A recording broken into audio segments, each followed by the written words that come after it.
최근에 제가 이제 대법원 판례를 갖고 한번 이제 그 찾아낸 내용인데, 이 부분은 제가 이제 대법원 판례를 갖고 여러분이 이제 알기 쉽게 한번 설명을 해볼까 합니다. 자.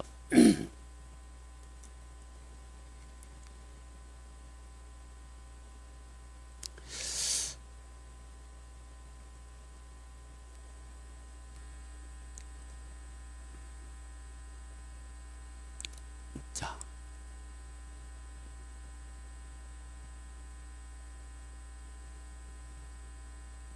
제가 지금 한글 파일을 열고 있는 겁니다. 그래서 좀만 기다리고, 지금 보면 이제 그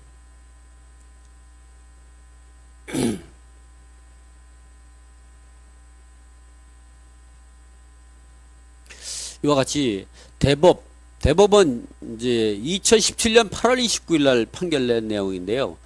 선고는 2017-21-2194 판결 내용입니다.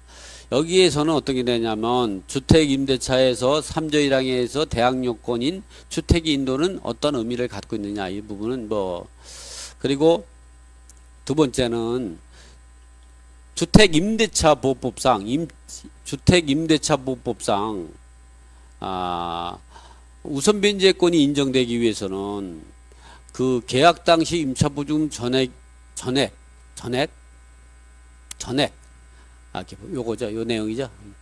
보면 요거 좀 색깔이 전액 지급되어 있는가를 요구하지는 않는다. 또 임차인이 임대인에게 보증금 일부만 지급하고 대항 요건과 계약서의 확정 일자를 갖춘 나머지 보증금을 나중에 지급했을 때, 대항 요건과 확정 일자를 갖춘 때를 기준으로 임차보증금 전액에 대해서 대항력과 우선 변제권을 지급할 수 있는지, 이 부분이죠.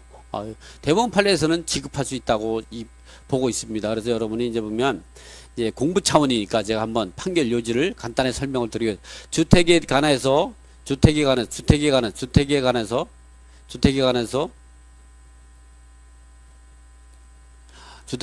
임대차 계약을 체결한 임차인이 주택의 인도와 주민등록을, 즉 주택 인도와 주민등록은 대항 요건이죠. 을 마칠 때에는 다음날 오전 0시에 대해서 대항력이 생긴다. 이 경우 전입신고를 한 때를 주민등록 한 거로 본다. 내용이고요. 이번에는 뭐냐면, 이렇게 주택임대차보호법은 임차인에게 우선 변제권이 인정되기 위해서 대항 요건과 계약서의 확정 일자를 갖추는 것 이외에 계약 당시에 임차보증금을 전액 지급해야 되는 것까지 요구하지는 않는다. 따라서 임차인이 임대인에게 임차보증금 일부만 지급하고 주택임대차법 제3조에서 대항 요건, 즉 주민등록과 주택인도, 즉 전입신고와 입주를 하면 그리고 임대차 계약에 확정일자를 갖추면 그거로 족한 것이지, 보증금은 언제 지급해도 이제 그 대항력과 우선 변제권에 대해서는 전혀 영향을 미치지 않는다. 부분이죠. 그래서 제가 이 부분은 그 칠판에서 판서를 해가면서 다시 알기 쉽게 설명을 한번 드려보죠.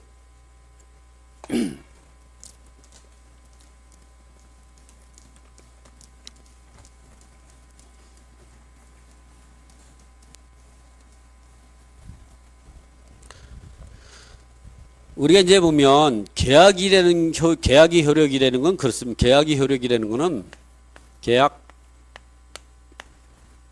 효력. 계약의 효력은 계약 당사자 간에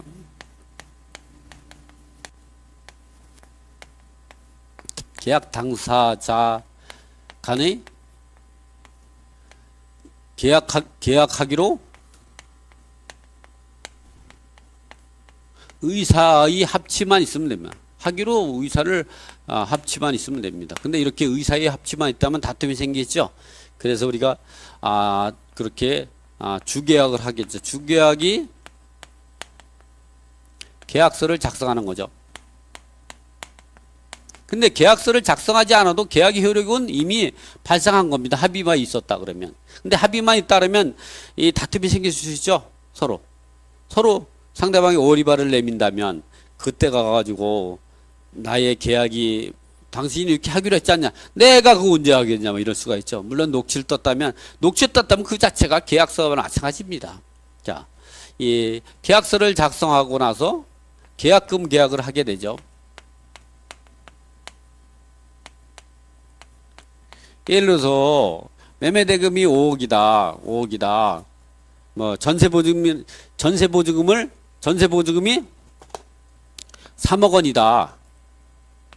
허목에 계약서에 작성하고 계약일 날 2017년 1월 10일 날 2017년 1월 10일 날 계약서를 작성하고 당일 계약금 계약으로 3천만 원 10%인 전세 보증금이 10%인 3천만 원을 지급하고 계약금 계약을 입고 나서 3천만 원을 지급하고 입주했죠.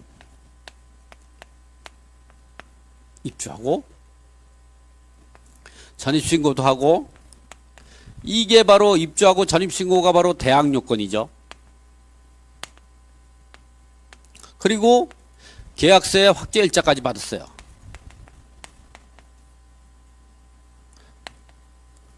이렇게 확정일자 이렇게 요건 대항 요건을 갖추고 계약서에 확정일자까지 갖춘 거예요. 언제냐? 2017년 1월 15일 날 계약금 계약하고 2010년 1월 15일 날 전입신고도 하고 입주하고 계약서 확정일자 받았어. 그리고 나가지고 중도금을 지급하기 전에 건재당이 설정이 된 거죠. 국민은행이 이제 건재당이 뭐 한 2억이 이제 설정이 2억 4천만 원 채권 최고율에서 2억 4천만 원이 설정이 되고 그러고 나가지고 이것이 언제냐?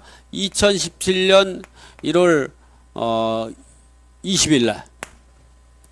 그리고 나가지고 잔금 언제냐? 2017년 뭐 한 2월 10일 날 중도금을 지급하고 중도금과 잔금을 지급했다. 얼마를 지급했냐면 2억 7천만 원. 대법원 판례에도 지금 있는 대법원 판례는 어떤 내용이냐면 전세보증금을 6,500만 원으로 계약을 하고 계약할 때 500만 원 내고 입주하도록 했던 거죠. 그러니까 이것도 예를 들어서 주계약을 할 때 3억으로 하고 계약금을 3천만 원 입금시키고 그리고 나서 먼저 입주해서 이제 그리고 계약서에 확정일자까지 받고 났다가 며칠 있다가 열흘 있다가 국민은행 건재당이 설정이 된 거죠. 그리고 나가지고 잔금을 이런 건재 설정된 걸 모르고 잔금을 2월 10일 날 잔금을 치르고 나서 이 건재당에 의해서 경매가 들어간 거죠. 그랬을 때 1심, 2심에서는 이 3천만 원까지만 내항력이 있다고 판단했습니다. 그러나 대법원에서는 어떻게 했느냐? 잘못됐다. 이렇게 임대차 계약이란 주택임대법 3조 1항에서 대항 요건을 갖췄다고 하면 이렇게 대항 요건을 갖추게 되면 좋은 거지. 중도금이나 잔금이나 계약금을 언제 지급해야 되는 것은 아니다. 그래서 이렇게 우리가 임대차 계약을 맺고 그 계약의 효력이 발생한 다음에 대항 요건을 적법하게 갖추고 확정일자를 갖추게 됐다면 이렇게 대항력은 다음날 오전 0시에 갖추고 확정일자 효력도 다음날 오전 0시에 발생하는 거지. 반드시 계약금을 지급해야 되고 중도금을 지급하고 잔금을 지급하기 전까지 소유자가 변경이 되기 전이나 또는 소유자가 건재당이 설정이 되고 나서 이 잔금을 지급했다면 정액한 이 부분에 대해서는 잔금에 대해서는 대항력이 인정이 되지 않는다. 이렇게 판단해서 안 된다는 거예요. 결국 다시 정리해 보면 적법하게 대항 요건을 갖추고 전입신고와 입주해서 대항 요건을 갖추면 계약을 해서 계약의 효력이 발생한 다음에 계약서를 작성한 다음에 이 계약금이나 중도금의 잔금을 지급하지 않았다고 하더라도 이렇게 입주해서 전입신고를 갖춘 대항 요건을 갖췄다 그러면 그거로 족하는 거지. 이 대항 요건을 갖추기 전에 반드시 전세보증을 전액을 지급해야 되는 그런 것은 아니다 이런 얘기죠. 그래서 이 대법원 판례에서는 어떻게 되냐? 이 잔금까지 다 대항력과 그리고 확정일자 우선변제권에 의해서 배당받아야 된다. 그 내용을 다시 한번 제가 판례에 있는 내용을 보면서 여러분들 알기 쉽게 한번 제가 읽어봐 드리겠습니다. 이 내용인데요.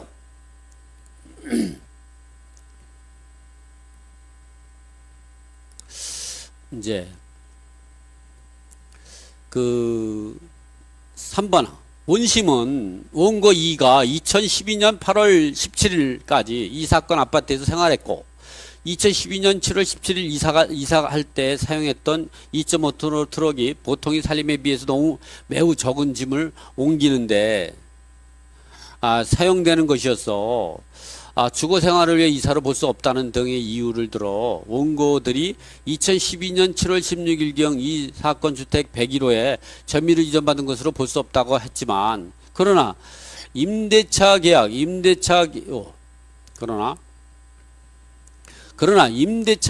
당시에 이 사건 주택 101호가 비어 있었고 임대인 소의 이 임대인이 임차인인 원고들에게 현관 자동문의 비밀번호를 알려주었으며 원고들은 2012년 7월 17일 이 사건 주택 101호에 짐을 옮겨 놓았으며 늦어도 2012년 7월 17일에는 이 사건 주택의 101호를 인도받았다고 봐야 한다.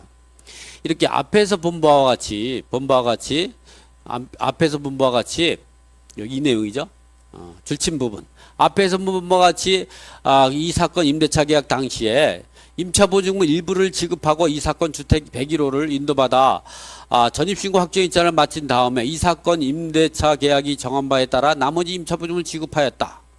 따라서 우선변제권의 기준점은 주택 인도와 전입신고를 마친 다음 날인 2012년 7월 18일이라고 할 것이고 특별한 사정이 없는 경우 원고들이 이 사건 주택과 대지를 낙찰받은 경락에 의해 배당금에 대해서 피고에게 우선변제받을 권리도 즉 확정일자 우선변제권도 이 당시로 봐야 한다. 이런 얘기죠. 그런데 원심은 이와 달리 2012년 7월 16일경 이 사건 주택에 101호를 인도받았다고 볼 수 없고 임차보증금 500만 원만 지급하고 나머지 보증금을 지급하기 전에 전세금 전액을 지급하고 전세권 등기를 마친 피고보다 우선해서 변제받을 권리가 없다고 판단했다. 원심의 이러한 판단은 주택임대차보호법 제3조 1항에 또 3조 2항 3조 2 제2항에 대한 대항요건인 주택인도와 우선변제권에 관한 법리를 잘못 판단하가 있기 때문에 다시 재판하라 이런 판결을 내린 거죠. 그래서 여러분들이 보면 이 부분에 대해서 우리가 이제 이 판결 나중에 기회가 있으면 이 내용을 한번 더 읽어보시면 아마 지금 그 설명드린 것이 이해가 쉽죠. 그래서 여러분이 다시 설명드리면 우리가 대항력과 전세보증 반환 채권이 어떤 의미가 있느냐 이 부분을 제가 다시 한번 설명을 드려보죠.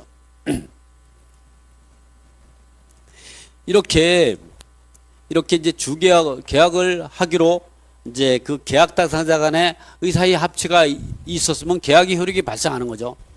그런데 보통 이래서 계약서를 작성하죠. 주계약을 하고.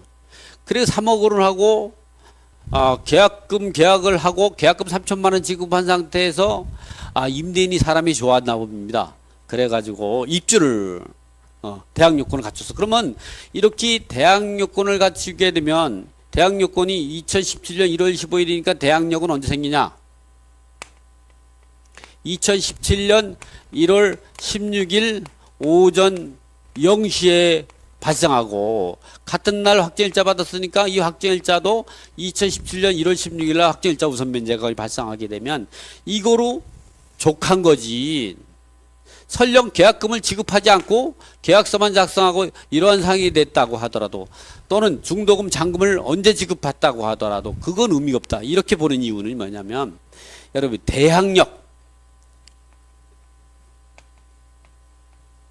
대항력과 전세보증금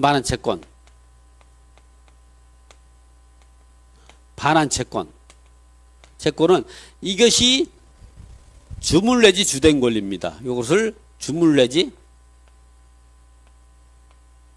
주된 권리다. 이 전세보증금 반환 채권은 또는 경매 절차에서 우선변제권으로 배당 요구하는 거죠. 확정일자나 이런 거 확채 우선변제 받는 것도 이런 것들은 종물 내지 종된 권리다. 그래서 이 종물은 주물처분에 따르게 되기 때문에 이렇게 임대차 계약에 의해서 계약의 효력이 발생하고 대항력권을 갖춰서 대항력이 발생하면 그거로 족한 거지.